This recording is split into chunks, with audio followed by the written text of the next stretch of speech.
William carry இப்படி சொன்னார், எல்லாருக்கும் தெரிந்திருக்கும் இந்த வார்த்தை. தேவனிடத்திலிருந்து பெரிய காரியங்களை எதிர்பார், தேவனுக்காக பெரிய காரியங்களை செய். தேவனிடத்திலிருந்து பெரிய காரியங்களை எதிர்பார்க்கணும். அவருக்காக சின்ன காரியங்கள் அல்ல, பெரிய காரியங்களை செய்யணும். அகஸ்டின் ஜெபக்குமார்னு ஒரு முறை சொன்னாங்க. அநேகர் ஊழியர்கள் கூட சாட்சி சொல்லுவாங்க, எனக்கு இந்த ஒரு பெரிய தேவை இருந்தது, அந்த நேரத்தில் ஆண்டவர் எனக்கு உதவி செஞ்சார் அப்படின்னு சொல்லுவாங்க. 500 ரூபா, 1000 ரூபா, 5000 ரூபா, 10,000 ரூபா ஆண்டவர் அவங்க வாழ்க்கையில் கொடுத்தது அவங்க பெரிய காரியமாக சொல்லுவாங்க.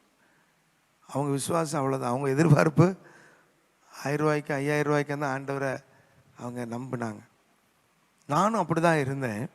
ஆனால் அதுக்கப்புறம் பெரிய காரியங்களுக்காக தேவனை நம்ப கற்றுக்கொண்டேன் என்று சொன்னார். தேவனிடத்திலிருந்து பெரிய காரியங்களை பெற்றுக்கொள்ளணும்னா எதிர்பார்க்கணும், நம்பணும்.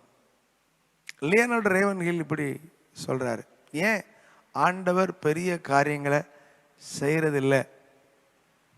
அநேக தேவ பிள்ளைகள் வாழ்க்கையில் ஒரு பெரிய காரியமோ அவங்க பார்த்தது இருக்காது, பார்க்க முடியாது.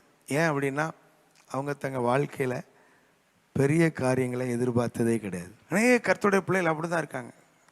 ஒரு சின்ன குருவி மூளையோட சின்ன சின்ன காரியங்களை எதிர்பார்த்து இதுக்கே ஓடி இதுக்கே வாழ்ந்து அப்படியே ஓட்டத்தை முடிச்சிடுவாங்க.